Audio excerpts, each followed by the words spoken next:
দেশের চেয়েও বিদেশে বিপুল সম্পদ পাওয়া গেছে বাংলাদেশ বিমান বাহিনীর সাবেক প্রধান শেখ আব্দুল হান্নান ও তার স্ত্রীর। দুবাই, কানাডা সহ বেশ কয়েকটি দেশে মিলেছে তার স্থাবর অস্থাবর সম্পদ। দীর্ঘ অনুসন্ধানের পর বুধবার এ দম্পতির নামে আলাদা দুটি মামলা করেন দুদকের উপপরিচালক তানজির হাসিব সরকার। মামলার এজাহারে বলা হয়েছে, দেশে হান্নানের ৩,২৮ লাখ টাকার সম্পদের বৈধ উৎস পাওয়া যায়নি। অন্যদিকে তার স্ত্রীর প্রায় ২ কোটি টাকা সম্পদের বৈধ উৎস পাওয়া যায়নি। মামলার এজাহারে বলা হয়েছে, কানাডা, দুবাই, কাতার সহ কয়েকটি দেশেও এ দম্পতির বিপুল সম্পদ পাওয়া গেছে। এজাহারে দেশের বাইরে সম্পদের কথা বলা হলেও এসব সম্পদের অর্থমূল্য নির্ধারণ করা হয়নি। মামলা পরবর্তী তদন্তে এসব নির্ধারিত করা হবে বলে জানায় দুদক।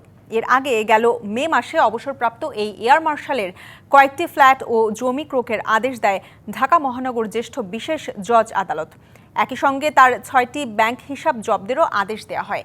এছাড়া শেখ আব্দুল হান্নান, তার স্ত্রী তাহমিদা বেগম ও ছেলে শেখ লাবিব হান্নান এবং আত্মীয় সঞ্জিদা আক্তারের বিদেশ যাত্রায় নিষেধাজ্ঞা আরোপ করা হয়।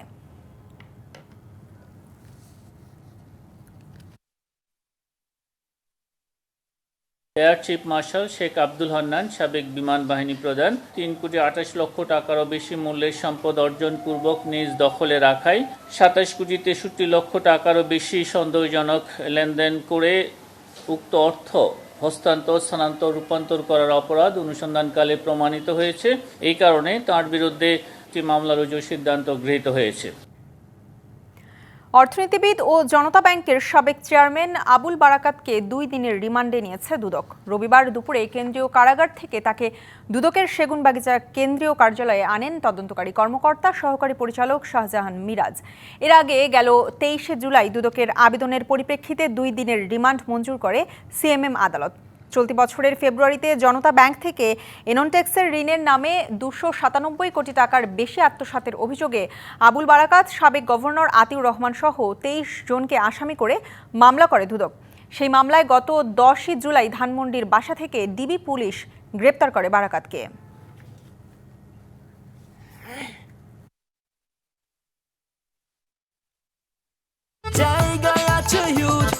যেকোনো অকেশনে বহনে বা সংরক্ষণে নিশ্চিন্তে ব্যবহার করুন নানান সাইজের আরএফএল কার্গো বক্স। জায়গা হিউজ, অনেক ইউজ। জুলাই সনদের একটি খসড়া প্রস্তুত হয়েছে। আগামীকাল তা সব রাজনৈতিক দলকে দেয়া হবে, এমনটাই জানালেন জাতীয় ঐকমত্য কমিশনের সহ সভাপতি ডক্টর আলী রিয়াজ। রাজধানীর ফরেন সার্ভিস একাডেমিতে রাজনৈতিক দলগুলোর সঙ্গে বৈঠকে বসেছে জাতীয় ঐকমত্য কমিশন। আলোচনার শুরুতে আলী রিয়াজ বলেন, যে কোনো মূল্যে ৩১শে জুলাইয়ের মধ্যে মৌলিক সংস্কারের বিষয়ে রাজনৈতিক দলগুলোর সঙ্গে সংলাপ শেষ করতে চায় কমিশন। জানান, ২০টি বিষয়ের মধ্যে কিছু আপত্তিসহ 10টি বিষয়ে একমত হয়েছে দলগুলো, 7টি বিষয়ে একমত হয়নি দলগুলো, আর 3টি বিষয়ে আলোচনার প্রস্তাব দেয়া হবে। এখানে সময় নেবে না, কিন্তু যেহেতু রিটার্ন আপনারা আমরা যে কোনো ভাবেই হোক এই প্রক্রিয়াটা ৩১শে জুলাইয়ের মধ্যে আমাদের সমাপ্ত করতে হবে। এর অন্যথা হওয়ার কোনো সুযোগ নেই। তারপরে জাতীয় সনদ স্বাক্ষরের জন্য হয়তো আমরা একটা অন্য দিন বরাদ্দ করতে পারি, কিন্তু আমাদের আলোচনার যে কোনো প্রক্রিয়া ৩১শে জুলাইয়ের মধ্যে সমাপ্ত করতে হবে।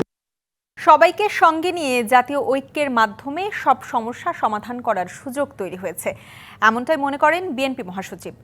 সকালে রাজধানীর মহাখালীর ব্র্যাক ইনে পদ্মা ব্যারেজ ও দ্বিতীয় পদ্মা সেতু বাস্তবায়ন জাতীয় কমিটি আয়োজিত সেমিনারে একথা বলেন তিনি। এ সময় বিশ্লেষকরা অভিযোগ করেন, ফারাক্কা চুক্তির মেয়াদ আগামী বছর শেষ হতে চললেও এ নিয়ে সরকারের কোনো তৎপরতা নেই। জাতীয় ইস্যুতে ক্ষমতার রাজনীতি না করে সবাইকে ঐক্যবদ্ধ হওয়ার তাগিদ দেওয়া হয়েছে। উত্তরের জেলা চাঁপাইনবাবগঞ্জ থেকে ১৮ কিলোমিটার উজানে ভারতের পশ্চিমবঙ্গে ফারাক্কা বাঁধ। পদ্মা নদীর ওপর নির্মিত এ বাঁধের কারণে পানির ন্যায্য হিস্যা থেকে বঞ্চিত বাংলাদেশ। পানির ন্যায্য হিস্যা পেতে ১৯৯৬ সালে ৩০ বছরের বন্টন চুক্তি করে বাংলাদেশ, যার মেয়াদ আগামী বছর শেষ হচ্ছে। রাজধানীর ব্র্যাক সেন্টারে আয়োজিত এক সেমিনারে ডক্টর দেবপ্রিয় অভিযোগ করেন, জাতীয় এ সমস্যা নিয়ে সরকারের মধ্যে তেমন কোনো মাথা ব্যথা নেই। চীন জলবিদ্যুৎ উৎপাদন কেন্দ্র তৈরি করছে। আজকে ভারত তার নিম্ন অববাহিকার দেশ হিসেবে যে সমস্ত অধিকারের কথা বলে, এইগুলি তো আমরা বলেছিলাম ফারাক্কার সময়। 30 বছরের চুক্তিটি হয়েছিল সেটি আগামী বছর শেষ হয়ে যাচ্ছে। আপনারা কি কেউ কোনো আলোচনা শুনেছেন? বিশ্লেষকরা বলেন, ফারাক্কার অভিঘাত মোকাবেলায় সমাধান হতে পারে পদ্মা ব্যারেজ নির্মাণ। সাহসী ও দক্ষ রাজনৈতিক নেতৃত্ব ছাড়া এই বিষয়টা কিন্তু এগোবার সেইভাবে সম্ভাবনাটা থাকবে না। এ সময় রাজনৈতিক নেতারা অভিযোগ করেন, পানির ন্যায্য হিস্যায় ভারত দীর্ঘদিন থেকেই বাংলাদেশকে বঞ্চিত করেছে। পানি আগ্রাসন হিসাবে বিএনপি মহাসচিব মনে করেন, এ সংকট সমাধানে বাংলাদেশে পদ্মা ব্যারেজ ও দ্বিতীয় পদ্মা সেতু নির্মাণের প্রয়োজনীয়তা অস্বীকার করার উপায় নেই। 8 কোটি 9 কোটি মানুষের জীবন জীবিকা তার কি অবস্থা দাঁড়াবে? পদ্মা ব্যারেজ এবং পদ্মা সেতু এর যে প্রয়োজন এটা আমরা উপলব্ধি করেছি। রাজনৈতিক কমিটমেন্টই হচ্ছে সবচেয়ে বড় প্রয়োজন, সেটাই দরকার এবং সেটা তখনই তৈরি হবে যখন সেটা জনগণের মধ্য থেকে উঠে আসবে এই দাবিটা। এটাও কিন্তু অত্যন্ত জরুরি। সেমিনারে জানানো হয়, ফারাক্কা বাঁধের কারণে সৃষ্ট খরায় বাংলাদেশের 37% জমি ক্ষতিগ্রস্ত হয়েছে। ভারত এক্ষেত্রে সবচেয়ে বেশি সুবিধা নেওয়ার চেষ্টাকারী। মুস্তফা মাহবুব, ডিবিসি নিউজ, ঢাকা। জনগণ ও সরকারের মাঝে কোনো সেতুবন্ধন নেই বলেই আইনশৃঙ্খলা বাহিনী কাজ করছে না বলে অভিযোগ করেছেন বিএনপির স্থায়ী কমিটির সদস্য আমির খসরু মাহমুদ চৌধুরী। একই কারণে দেশে বিনিয়োগ আসছে না বলেও মন্তব্য করেন তিনি। দুপুরে ঢাকা রিপোর্টার্স ইউনিটিতে ভাসানী জনশক্তি পার্টি ও ভাসানী অনুসারী পরিষদের আলোচনা সভায় এসব কথা বলেন তিনি। আমির খসরু মাহমুদ চৌধুরী বলেন, ঐকমত্য কমিশনে রাজনৈতিক দলগুলোর সব বিষয়ে একমত না হওয়াটাই গণতন্ত্রের সৌন্দর্য। তবে এই মতানৈক্য যেন দলগুলোর মধ্যে বিভাজন প্রকট না করে সেদিকে সতর্ক থাকতে হবে। এ সময় আমির খসরু অভিযোগ করে বলেন, যেসব দেশে নির্বাচন দিতে গড়িমসি হয়েছে সেসব দেশ ব্যর্থ রাষ্ট্রে পরিণত হয়েছে। দেশের মালিকানা দেশের জনগণের কাছে ফিরিয়ে দেওয়ার অনুরোধও জানান তিনি। সরকার আর জনগণের মাঝখানে যে সেতু, সেই সেতু নাই, এই জন্য গণতন্ত্রের দরকার। এই সেতু নাই বলে আজকে কেউ কাজ করছে না, পুলিশ কাজ করতেছে না, সরকারি কর্মকর্তারা কাজ করতেছে না। আপনার দেশের অর্থনৈতিক বিনিয়োগ নিম্নগামী, কেউ বিনিয়োগ করছে না। দেশে নতুন করে ফ্যাসিবাদের উত্থান হতে দেওয়া হবে না, এমন মন্তব্য করেছেন জাতীয় নাগরিক পার্টির আহ্বায়ক নাহিদ ইসলাম। দুপুরে নেত্রকোনা শহরের মোক্তারপাড়া এলাকায় পুরাতন কালেক্টরেট মাঠে আয়োজিত সমাবেশে তিনি আরও বলেন, পুরনো নিয়মে আর বাংলাদেশকে পরিচালিত হতে দেওয়া হবে না। কিন্তু অভ্যুত্থানের পর নানা শক্তি আবারও চেষ্টা করছে আগের সিস্টেমে দেশকে চালাতে। এক ব্যক্তির জায়গায় আরেক ব্যক্তিকে প্রতিষ্ঠা করতে আন্দোলন হয়নি বলেও মন্তব্য করেন তিনি। বলেন, রাষ্ট্র কাঠামো সংস্কার, নাগরিক অধিকার ও মানবিক মর্যাদা প্রতিষ্ঠা করতেই 24-এ রক্ত দিয়েছে মানুষ। দলটির আরেক নেতা নাসির উদ্দিন পাটোয়ারি বলেন, সীমান্তে হত্যা ও পুশ-ইন নিয়ে অন্তর্বর্তী সরকার উদ্যোগ না নিলে ডক্টর ইউনূসকেও ইতিহাসের কাঠগড়ায় দাঁড়াতে হবে।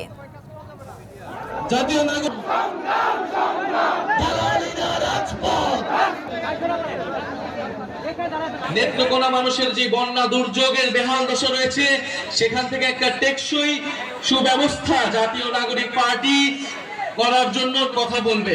সীমান্ত হত্যা হচ্ছে, মুসলমানদের উপর নিপীড়ন হচ্ছে। ইউরোপ সরকারকে বলে আপনি দ্রুত প্রতিবাদ করুন, ইন্টারন্যাশনাল এরিয়ায় উঠুন। আপনি যদি এই প্রতিবাদ লিপি না পাঠাতে পারেন, ব্যর্থতার দায় হিসাবে নিরাপত্তার জন্য আপনাকে ইতিহাসের কাঠগড়ায় দাঁড়াতে হবে। মাইলস্টোন স্কুল অ্যান্ড কলেজ বিমান দুর্ঘটনায় আরও 2জনকে ছাড়পত্র দেওয়া হয়েছে। এ নিয়ে সুস্থ হয়ে বাসায় ফিরেছেন 4 জন। আর জাতীয় বার্ন ইনস্টিটিউট অ্যান্ড প্লাস্টিক সার্জারিতেও ভর্তি আছেন 34 জন। দুপুরে বার্ন ইনস্টিটিউটের পরিচালক ডাক্তার নাসির উদ্দিন ব্রিফিংয়ে এই তথ্য জানান। বলেন, ভর্তি 34 জনের মধ্যে 28 জনই শিশু। নতুন ছাড়পত্র পেয়েছেন 20 বছর বয়সী কাজী আমজাদ ও 40 বছর বয়সী সাবুজা। আইসিইউতে আছেন 4 জন, আর সংকটাপন্ন অবস্থায় থাকা 4 জনের শারীরিক অবস্থা অপরিবর্তিত। গুরুতর আহতদের বিদেশে পাঠানোর ব্যাপারে সিদ্ধান্ত হয়নি জানিয়ে তিনি বলেন, আপাতত এখানেই পর্যবেক্ষণ করা হচ্ছে। হাসপাতালের কেবিনে নেওয়া হয়েছে 12 জনকে। পুরোপুরি সুস্থদের পর্যায়ক্রমে ছাড়পত্র দেওয়া হবে।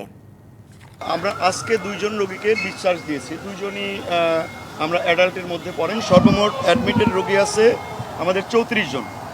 এই 34 জনের মধ্যে 28 জন হচ্ছে বাচ্চা, চাইল্ড, আর অ্যাডাল্ট আছে 8 জন। এই 8 জনের মধ্যে 5 জন মহিলা এবং 3 জন পুরুষ। মাইলস্টোন স্কুলের ক্ষতিগ্রস্ত ভবন ও মাঠ থেকে বিভিন্ন আলামত সংগ্রহ করেছেন বিমান বাহিনীর সদস্যরা। আর স্কুলের যে একতলা টিন শেডের ওপর বিমানের পাইলট পড়েছিলেন সেখান থেকেও আলামত সংগ্রহ করা হয়েছে। তবে কবে নাগাদ স্কুলের কার্যক্রম শুরু হবে এ ব্যাপারে এখনও কোনো সিদ্ধান্ত হয়নি। আর স্কুলের শিক্ষার্থী ও অভিভাবকদের কাউন্সেলিং করানোর ব্যাপারে বিভিন্ন প্রতিষ্ঠান আগ্রহ দেখিয়েছে। রাজধানীর উত্তরার দিয়াবাড়িতে মাইলস্টোন স্কুল অ্যান্ড কলেজে বিমান বিধ্বস্তের ঘটনার সপ্তাহখানেক পর স্কুলের ক্ষতিগ্রস্ত ভবন থেকে বিভিন্ন আলামত সংগ্রহ করা হয়েছে। এ সময় স্কুলের মাঠ ও যে একতলা টিনশেড ঘরের ওপর বিমানের পাইলট পড়েছিলেন সেখান থেকেও আলামত সংগ্রহ করেন বিমান বাহিনীর সদস্যরা। বিমান বিধ্বস্তের ঘটনার এক সপ্তাহ পরও রাজধানীর বিভিন্ন শিক্ষা প্রতিষ্ঠানের অভিভাবক সহ সাধারণ মানুষ ভিড় করছেন ঘটনাস্থলে। এটা তো একটা ট্রমাটিক কন্ডিশন, তো ওদের সাইকিয়াট্রিক থেরাপিও লাগতে পারে, বিকজ এখান থেকে ওভারকাম করা ইটস সো টাফ। আগে প্লেন দেখলে অনেক ছোটরা বিশেষ করে এনজয় করতাম, এটা ভালো লাগতো, বাট এখন শুনলেই সেই মাইলস্টোনের সেই ওই দিনের ঘটনা মনে পড়ে। শিক্ষক শিক্ষার্থীদের হতাহতের ঘটনায় এখনও স্তম্ভিত কর্তৃপক্ষ। অভিভাবকরা বলছেন শিক্ষার্থীরা ট্রমা কাটিয়ে উঠতে পারছেন না। এই ট্রমা কাটিয়ে উঠতে তো শুধু একদিন দুদিন, এক মাস 2 মাস না, অনেক সময় লাগবে এই ট্রমা কাটিয়ে উঠতে। এরকম একটা জায়গায় আসলে বাচ্চাদের শিক্ষা প্রতিষ্ঠান হওয়া আমার মনে হয় ঠিক ছিল না আর কি। এখন সামনে যদি প্রশাসনিক ওরা পদক্ষেপ নেয় যে সরাই ফেলবে, তাহলে আমার মনে হয় ভালো হবে। মানসিকভাবে সুস্থতা ফিরিয়ে আনতে সময় লাগবে এবং সহসাই স্কুল খুলে দেয়া ঠিক হবে না বলে মনে করেন অভিভাবকরা। Afrin Anwar, DBC news, Dhaka. 29 ও 30 জুলাই শুল্ক ইস্যুতে যুক্তরাষ্ট্রের সাথে আবারও আলোচনায় বসছে বাংলাদেশ। এ তথ্য জানিয়েছেন বাণিজ্য সচিব মাহবুবুর রহমান। তার আশা আলোচনার মধ্য দিয়ে শুল্ক কমিয়ে আনা সম্ভব। রবিবার সচিবালয়ে বাণিজ্য মন্ত্রণালয়ে সাংবাদিকদের তিনি এসব কথা বলেন। 23 তারিখে সকল প্রস্তাব দেয়া হয়েছে জানিয়ে তিনি বলেন, বাংলাদেশের অবস্থান পরিষ্কার করা হয়েছে ওয়াশিংটনের কাছে। 29 জুলাই সরাসরি ওয়াশিংটনে বৈঠক হবে। এছাড়া যুক্তরাষ্ট্রের কোম্পানি বোয়িং থেকে 25টি উড়োজাহাজ অর্ডার করা হয়েছে। গম, সয়াবিন আমদানির চিন্তা হচ্ছে, আর তুলা কেনার প্রক্রিয়া প্রায় চূড়ান্ত বলেও জানান তিনি।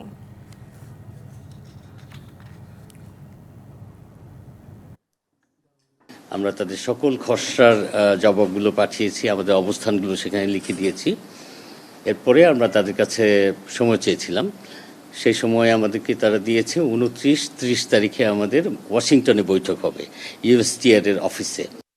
চলতি বছরের ডিসেম্বরের মধ্যে রুফটপ থেকে 3000 মেগাওয়াট সৌর বিদ্যুৎ উৎপাদন সম্ভব নয় বলে মনে করেন স্ট্রেডা কর্মকর্তারা। এজন্য সঠিক তথ্য তুলে ধরতে সরকারের প্রতি আহ্বান জানিয়েছেন বিনিয়োগকারীরা। দুপুরে রাজধানীর ধানমন্ডিতে সিপিডি আয়োজিত আলোচনা সভায় এসব কথা বলেন তারা। কর্মসূচি শুরুর আগে পাইলট প্রকল্প বাস্তবায়নের পরামর্শ সিপিডির। তীব্র জ্বালানি সংকটে ভুগছে দেশ, এতে চরমভাবে ব্যাহত হচ্ছে শিল্প খাতের উৎপাদন। সংকট কাটাতে চলতি বছর ডিসেম্বর মাসের মধ্যে সরকারি প্রতিষ্ঠানের রুফটপ থেকে 3000 মেগাওয়াট সৌরবিদ্যুৎ উৎপাদনের লক্ষ্য নির্ধারণ করেছে সরকার। তবে এ সময়ের মধ্যে এই লক্ষ্যমাত্রা পূরণ সম্ভব হবে না বলে মনে করেন খোদ সরকারের কর্মকর্তারা। রাজধানীর ধানমন্ডিতে সিপিডি আয়োজিত আলোচনায় এই আশঙ্কার কথা জানান টেকসই ও নবায়নযোগ্য জ্বালানি উন্নয়ন কর্তৃপক্ষ। অ্যাচিভ করা ইট ইজ ভেরি ডিফিকাল্ট। এটা একটা আমাদের অনেক সময় আমরা যেরকম রেস দেই যে এত সময়ে পুষতে পারবে কিনা, সত্যিকার অর্থে এই ডিসেম্বরে পৌঁছাটা আসলে very difficult, but we are trying our best. সঠিক তথ্য তুলে ধরতে সরকারের প্রতি আহ্বান জানিয়েছেন বিনিয়োগকারীরা। একই সাথে এই খাতে বিনিয়োগ বাধা দূর করার তাগিদ তাদের। 6 মাসের মধ্যে এই প্রোগ্রাম বাস্তবায়ন সম্ভব নয়, অতএব আমরা একদম রাষ্ট্রীয় একটা জায়গা থেকে আমরা যেন কোনো ধূম্রজাল না থাকি। টেন্ডার করে বা প্রক্রিয়ার মাধ্যমে শর্টলিস্ট করে মেম্বার সিলেক্ট করবে, অথবা আপনার এটা ওপেন থাকতে হবে। কারণ কোনো পার্টিকুলার 8টা-10টা কোম্পানিকে কাজ দেওয়ার ক্ষেত্রে যদি তারা ওখানে যদি লোন পাওয়ার যদি এলিজিবল হয়, তাহলে আমাদের অন্যান্য মেম্বাররা সহ দেশের অনেক ব্যবসায়ীরা ক্ষতিগ্রস্ত হবে। কর্মসূচি শুরুর আগে সারা দেশে পাইলট প্রকল্প বাস্তবায়নের পরামর্শ দিয়েছে সিপিডি। ইউনিয়ন লেভেলে 100টা, উপজেলা লেভেলে 100টা, ডিস্ট্রিক্ট লেভেলে 100টা এবং ডিভিশন লেভেলে 100টা স্কুল এবং তা 120টা করে হসপিটাল বা চিকিৎসা প্রতিষ্ঠানকে টার্গেট করে প্রথমে আমাদের পাইলটিংয়ে যেতে হবে। একই সাথে এই বিদ্যুতের দাম নির্ধারণে আরও পর্যালোচনা করার তাগিদ দিয়েছে সংস্থাটি। ফাইন্যান্সিং এর একটা বিষয় থাকে, আমরা মনে করি এই ক্ষেত্রে সরকারের উচিত ওপেক্স ক্যাপেক্স ওপেন করে দেওয়া। Yusuf Rana, DBC news, Dhaka. জেলায় জেলায় সংকট সমস্যা তা থেকে উত্তরণের চ্যালেঞ্জ আর সম্ভাবনার কথা তুলে ধরতে চলছে ডিবিসি এক্সপ্রেস। বিশেষ এই আয়োজনে মতামত থাকছে তৃণমূল থেকে শুরু করে নীতি নির্ধারকদের। ডিবিসি এক্সপ্রেস আজ সারাদিন আছে পটুয়াখালী জেলায়। সিএসআরএম নিবেদিত ডিবিসি নিউজের বিশেষ আয়োজন ডিবিসি এক্সপ্রেস। আজ সারাদিনে আমরা রয়েছি পটুয়াখালী। এখন আমরা এই মুহূর্তে রয়েছি পটুয়াখালী জেলার বাউফল উপজেলায়। আমরা জানবো এই এলাকার কি কি সমস্যা রয়েছে এবং উত্তরণের কি কি করণীয় রয়েছে। আমরা শুরুতেই জানবো আপনাদের বাউফল উপজেলায় উন্নয়নের কোনো ঘাটতি রয়েছে কিনা বা আপনাদের আর কি কি প্রত্যাশা রয়েছে। আসলে আজ হচ্ছে 27 জুলাই। গত বছর ঠিক 1 বছর আগেই আমার ভাইয়েরা রাজপথে জীবন দিয়েছিল দেশের অবকাঠামোগত উন্নয়নের জন্য। সারা দেশের ব্যাপারে আমি জানি না, তবে আমার বাউফলে আমার মনে হয় যে একটি শাসন ব্যবস্থার পরিবর্তন হয়েছে ঠিকই, তবে অবকাঠামোগত বা প্রশাসনগত বাউফলের উন্নয়ন ঠিক একই জায়গায় এখন পর্যন্ত অবস্থান করছে। আমার বাউফলে আশেপাশের যতগুলো ইউনিয়ন কিংবা আশপাশের সংলগ্ন উপজেলা থেকে স্বাস্থ্যসেবা নিতে আসে তারা পর্যাপ্ত স্বাস্থ্যসেবা পায় না। ধন্যবাদ আপনাকে। আমরা আরেকজনের কাছ থেকে শুনে নেব যে আর কি কি সমস্যা রয়েছে আপনাদের এই উপজেলা, সংক্ষেপে যদি বলেন। 5ই আগস্ট প্রেক্ষাপটের পরিবর্তনের পর আমরা আশা করেছিলাম একটি ভালো প্রশাসন আসবে, কিন্তু ভালো প্রশাসন না থাকার কারণেই মূলত বাউফলের উন্নয়ন অবকাঠামোর হয়নি। যেরকম আপনাকে আমি এই মুহূর্তে একটা প্রমাণ দেখাতে পারি। আমাদের স্থানীয় পাবলিক মাঠের পাবলিক লাইব্রেরিটি নির্মাণ করা হয়েছে 2 বছর আগে, অথচ এখন পর্যন্ত খুলে দেওয়া হয়নি। এর যে অবকাঠামো এগুলো ধ্বংস হয়ে যাচ্ছে। এটা আমলাতান্ত্রিক জটিলতার কারণে হয়তো হতে পারে। আপনি আর কি কি সমস্যার কথা বলবেন আর সম্ভাবনা রয়েছে কি আপনাদের এই জেলায় কোনো? আচ্ছা, 5ই আগস্টের পরে পরবর্তী বাংলাদেশ আমরা যে পর্যায়ে দেখতে চেয়েছি ওই পর্যায়ে, আর বিশেষ করে আমাদের বাউফলে যে উন্নয়নমূলক কার্যক্রম এই কার্যক্রম ব্যাহত দিচ্ছে আমাদের যে ইওনো মহোদয় আছেন ইনি হচ্ছেন একজন ফেসিস্ট আমলের দোসর। ওনার এলজিডি ভবনের যে ঠিকাদার আছে ওনার ওইখান থেকে তিনি ব্যাপক পরিমাণে পার্সেন্টেজ খায়। চাচ্ছেন যে উন্নয়ন ব্যবস্থায় তিনি বড় বাধা হয়ে দাঁড়িয়ে। বাধায় উনি বাউফলের উন্নয়নমূলক অবস্থা ব্যবস্থার উন্নয়নের প্রধান মূল চাবিকাঠি ওনার হাতে। উনি চাচ্ছে না যে আমাদের বাউফলের মানুষ ভালো একটা পর্যায়ে যাক, বাউফলে উন্নয়ন হোক। উনি নিজ থেকে এটা চাচ্ছে না, কারণ উনি আওয়ামী লীগের একদম দোসর। ধন্যবাদ আপনাকে আমাদের সাথে যুক্ত থাকার জন্য। আমরা রাত 9টায় আবারও যুক্ত হব, ততক্ষণ পর্যন্ত ডিবিসি নিউজের সাথেই থাকুন।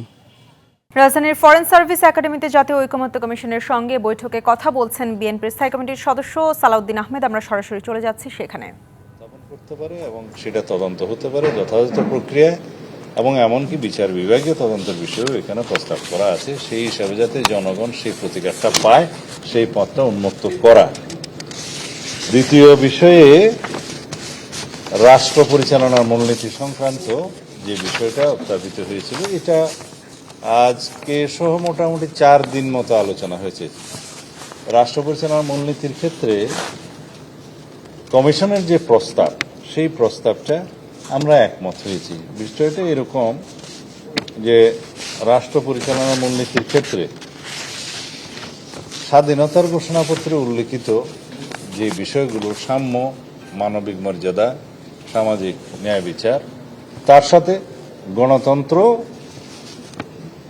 ধর্মীয় স্বাধীনতা ও সম্প্রীতি, এই বিষয়গুলো যুক্ত করে মোট কথা সাম্য, মানবিক মর্যাদা, সামাজিক সুবিচার, গণতন্ত্র এবং ধর্মীয় স্বাধীনতা ও সম্প্রীতি, এই বাক্যটা যুক্ত করতে হবে। কিসের সাথে? সংবিধানের অনুচ্ছেদ 8-এ রাষ্ট্র পরিচালনার মূলনীতি যেটা বিবৃত আছে, যেটা বর্তমানে বিদ্যমান আর্টিকেল 8-এ যেটা উল্লেখ করা আছে, সেটা হচ্ছে পঞ্চদশ সংশোধনীতে গৃহীত অবস্থা। সেই অবস্থার সাথে আমরা দ্বিমত। আমরা পঞ্চম সংশোধনীতে গৃহীত যে সমস্ত মূলনীতি সেটার সাথে একমত।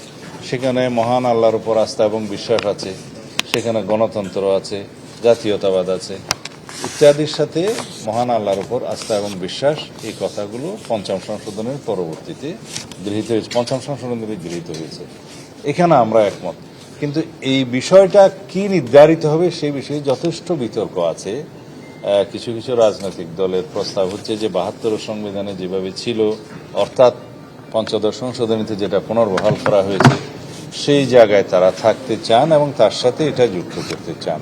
তো এই বিতর্কের শেষ হয়নি, কিন্তু একটা বিষয়ে আমরা একমত হয়েছে, আমাদের দলের পক্ষ থেকে আমরা জানিয়ে দিয়েছি যে রাষ্ট্র পরিচালনার মূলনীতি অনুচ্ছেদ 8 কিভাবে সংশোধিত হবে, সংশোধিত হোক বা না হোক, কিভাবে নির্ধারিত হবে সেটা জাতীয় সংসদে নির্ধারিত হবে, কিন্তু যাহাই নির্ধারিত হোক তার সাথে এই বাক্যটি আমরা উল্লেখ করতে, সংযুক্ত করতে আমাদের কোনো আপত্তি নাই, আমরা সম্মত। এটা হচ্ছে রাষ্ট্র পরিচালনার মূলনীতির বিষয়। এই বিষয়ে হয়। খেলার প্রসঙ্গ, ক্রিকেটার নির্বাচনে নতুন পরিকল্পনা বিসিবির। মানসম্মত ক্রিকেটার পেতে একটা মানদণ্ড তৈরি করা হবে জানিয়েছেন বিসিবি সভাপতি আমিনুল ইসলাম বুলবুল। এদিকে এশিয়া কাপের আগে ত্রিদেশীয় সিরিজ আয়োজন অসম্ভব জানিয়েছেন cricket operations chairman Nazmul Abedin Fahim. জাতীয় দলের প্রস্তুতি ক্যাম্পের আগে টাইগারদের জন্য পাওয়ার হিটিং কোচ নিয়োগ দেবে বিসিবি, জানান ফাহিম। ভালো মানের বিকল্প ক্রিকেটারদের অভাবে মন্দের ভালোদের দিয়ে সাজানো হয় বাংলাদেশের কম্বিনেশন। যাদের সুযোগ দেয়া হয় তারাও জায়গা পাকা করতে পারেন না ধারাবাহিকতার অভাবে। পূর্বের তিক্ত অভিজ্ঞতা থেকে শিক্ষা নিয়ে নতুন পরিকল্পনা বিসিবির। ক্রিকেটার নির্বাচনে নির্ধারণ করতে চায় একটা মানদণ্ড। সিলেকশন প্রসেস একটা থাকা উচিত, প্লেয়ারদের খেলার সুযোগ দেওয়ার একটা প্রসেস থাকা উচিত। ওইটা যদি না থাকে তাহলে দিক বিদিক we will lose our direction.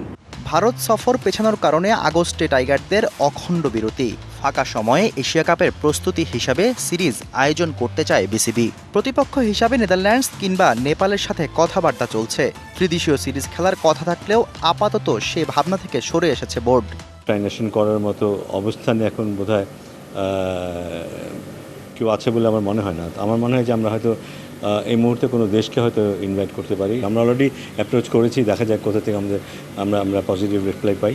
সেটার উপর ভিত্তি করে আমাদের সাথে যদি মিলে যায় সেক্ষেত্রে আমরা হয়তো একটা ইতিবাচক সিদ্ধান্ত নিতে পারবো।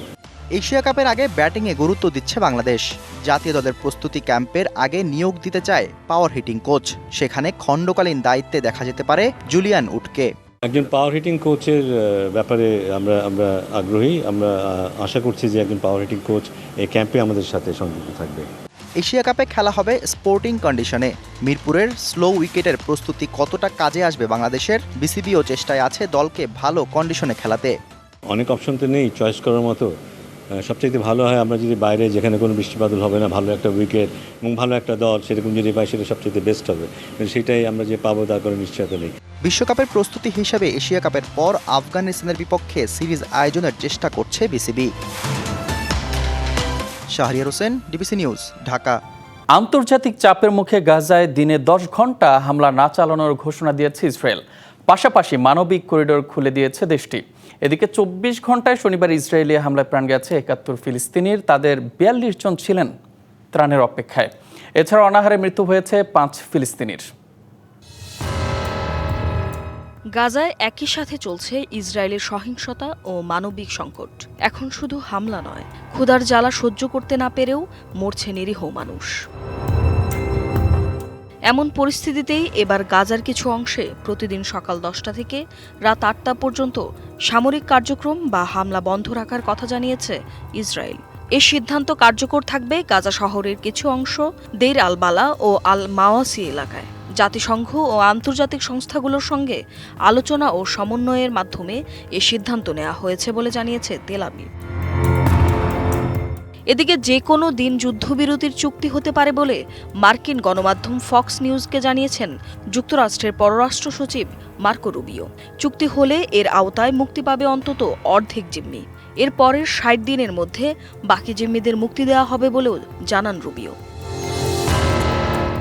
এদিকে আন্তর্জাতিক মহলের চাপে এবার উপত্যকাটিতে খাবার ও ওষুধ বিতরণ করতে মানবিক করিডোর খুলে দিয়েছে ইসরায়েল। জাতিসংঘ ও বিভিন্ন সংস্থার ত্রাণবাহী ট্রাক যেন নিরাপদে চলতে পারে সে লক্ষ্যে সকাল 6টা থেকে রাত 11টা পর্যন্ত খোলা থাকবে এই করিডোর।